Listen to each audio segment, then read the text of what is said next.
இந்த இங்க தகப்பனின் தாயின் கொள்ளையடித்துனா இந்த மாதிரி சொத்துக்களை எழுதி வாங்கிக்கிட்டு தாய் தகப்பனை அநாத மடத்துல கொண்டு விடக்கூடியவர்களும் இருக்கிறார்கள். தாய் தகப்பன்மாரை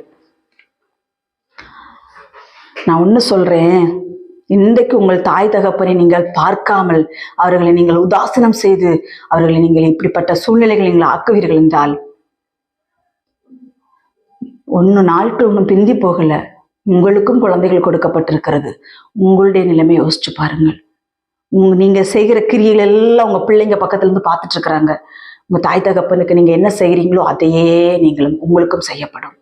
நீங்கள் உங்கள் தாய் தகப்பன் மாதிரி நீங்கள் நேரத்துக்கு சாப்பாடு கொடுத்து அவர்களுக்கு செய்ய வேண்டிய கடமைகளை செய்து அவர்கள் மறிக்கும் காலம் வரைக்கும் அவர்களை நீங்கள் பார்த்தீங்கன்னா உங்க பிள்ளைகள் உங்களை பார்த்து கொண்டிருக்கிறார்கள்.